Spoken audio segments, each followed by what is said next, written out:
So welcome to our 2014 used Clipper 17 FQ. Starting right in your back bumper here. If you just kind of reach in, pull that cap on out of there. Inside of the back bumper, you're going to find your sewer hose.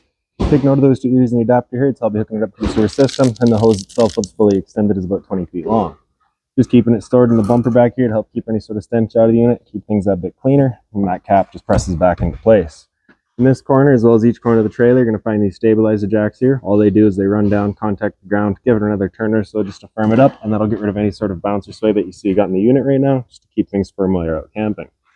Kind of a step forward, we get your two low point drains here. So just got those little caps there, you'd unscrew those, allows the water system to drain itself out.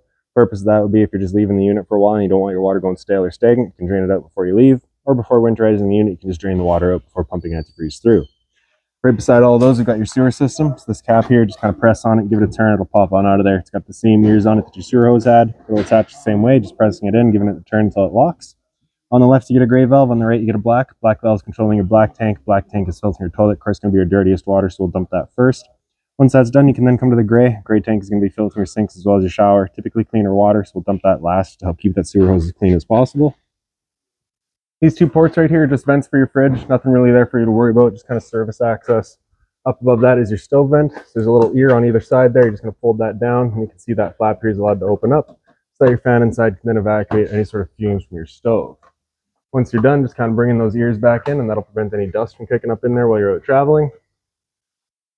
Cable and satellite inlet's just right here. Coax cable plugs into there, fires up at your TV location. Right beside that, you'll find your short cord. So that just pops on open. You get your cord that's going to pull on out of there. Standard 30 amp end at it. Most campsites will have it. You can just plug straight on in, and you're good to go. We do also provide you with a 15 amp adapter, so if you're looking to plug in at home to charge your batteries or run your fridge, you got the power to do so. Beside that, right in the bottom, here's your city water connection. Your water hose will plug into there, turn on the water, and that'll pressurize the water lines throughout the unit. Up above that is your fresh water inlet. So your water hose will plug into there, turn on the water, and that fills up your freshwater tank. You know that tank is full once it starts spitting water out of that vent there. And then right down underneath the unit, you get this little white cap back here. We're just going to unthread that, and that'll allow the tank to drain itself out. I have summarized the unit, so we do got some water in there right now.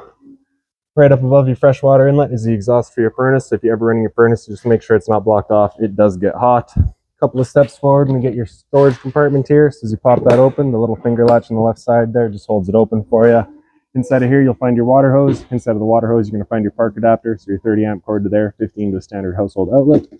Previous owner did have this little box built for kind of just storing things. He also got the little level left behind, so we just left that in here for you as well.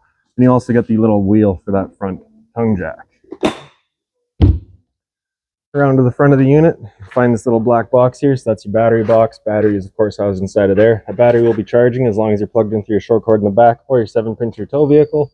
Underneath this cover here is your propane tank. So you're just going to reach in the back and you can feel that knob. You're just going to turn it to open it up. Once you're done, there you go. In the front, you get a standard tongue jack, and then right in the front here, you also have this little window. So just undo those two latches, pop it on open. Little wing nut on either side, you can lock it down. Just holds the window open for you. Of course, whenever you're traveling, you want that down. Around to this side, and we get the other end of your storage compartment. Pop that open, same sort of finger latch, holds it open for you. Previous owner also left behind the wheel chocks as well as the paddy room, so we just kind of left that in here all for you. This little jack right here would be for running all of your stabilizers. This rod right here is for your awning. So you have a lock at either arm. You're just going to undo it and push it back. Same thing back here. Then you get this little ratchet up at the front. You're going to pull that guy down. Come and grab this strap here. And just going to pull your awning on out. You would of course continue all the way out until it were fully extended. And then you're going to take the handle on either side here and just kind of pull it up. It'll lock into place wherever you like it, and you can kind of set your pitch and set your angle. Same thing with your back arm here. Okay. Once you have it all set up, there's a little knob in the back of these arms. You're going to tighten that down. That'll just kind of hold it in place, prevent it from moving around. Do keep in mind though, with your awning, it does catch a lot of wind. So once you get up to about 15, 20 kilometers an hour wind, you want to bring it back in just so you're not running the risk of bending your arms. Once you're done, if you just kind of pull on it a little bit just to relieve the pressure from that ratchet, you can undo it and it'll start coming back in by itself. You do want to guide it back in just because it can slam. Once you've got it closed, you're just going to lock these arms back into place. And that's that. Right beside this front compartment here, you've got a solar panel inlet. So a 2-prong plug would plug into there, charges your batteries. Little T-latch here would slide into the door just to hold it open for you. Little GFI protected outlet back here. So if you want power outside, you got it. Up from there, you'll find your 2 exterior speakers. The porch light here is on its own switch. Right. Then in the back corner, you get your hot water tank. So you just get this keyway here. You're going to line that up and you can pop it on open. All your controls for turning this guy on are just inside the unit. Before we turn it on, though, we just want to hit this relief valve right there. You should get that shot of water coming out. If you're not getting that water come out of there, there is a chance that it's empty and you do run the risk of burning out your elements. So you just want to make sure it's full before firing it up. Once you're done, just locking it back down with that key. And then in the back of the unit, you got your spare tire. So now we'll make our way inside. Just going to pop the door open here. For the step, you're just going to grab it and pull straight out. It is just the one step, so it is a little bit finicky sometimes. There we go. As you come inside, first things first, right on the left there, you get your fire extinguisher. That's standard. Pull the pin, point, and shoot. All your lights throughout the unit are just on their own switches here. One also right above the head of the bed. If you're to pick up the foot of your bed, you do get access to a little storage compartment there. Little storage space on either side of the bed as well. Open storage right up top, as well as the closet space on either side. Blinds throughout the unit, just that standard style there.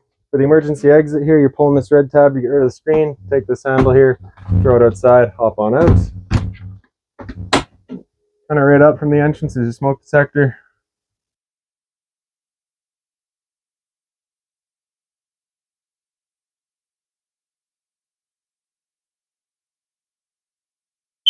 There we go.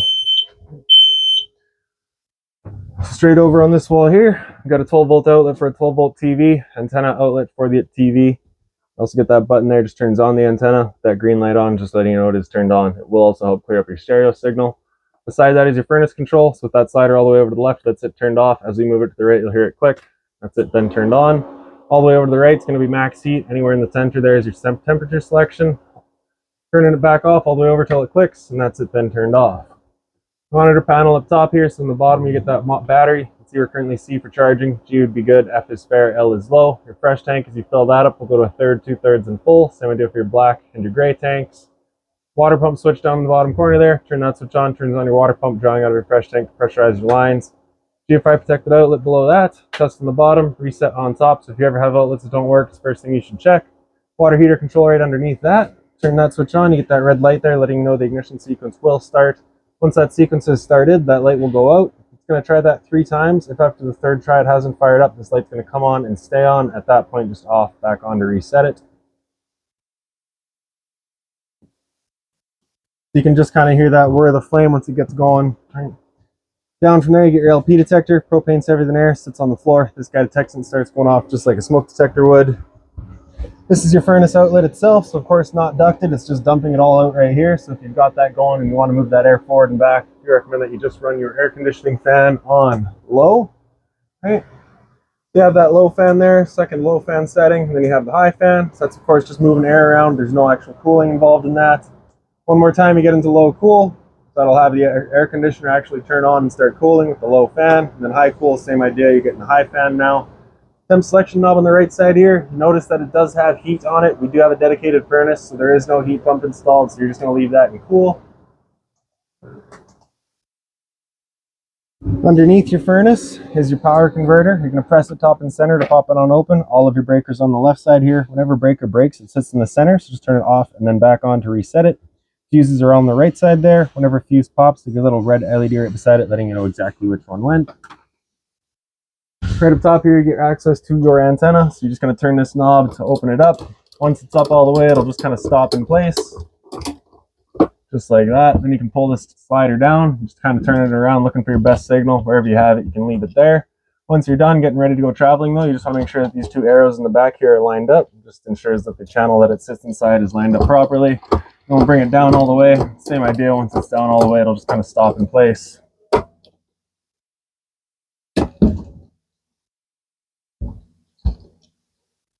Right there. Right. Storage compartment here. Inside of here, you're going to find this binder. It's got any owner's manuals, any remotes, anything like that that the previous owner still had. We passed right on to you. Little light down here, again, just on its own center switch there. Hot and cold water at your sink, of course. Bit of storage underneath it. You do get access to your water pump down there as well. So this panel I will be installing right away. Just has a screw on either side, gives you access to that water pump. Right.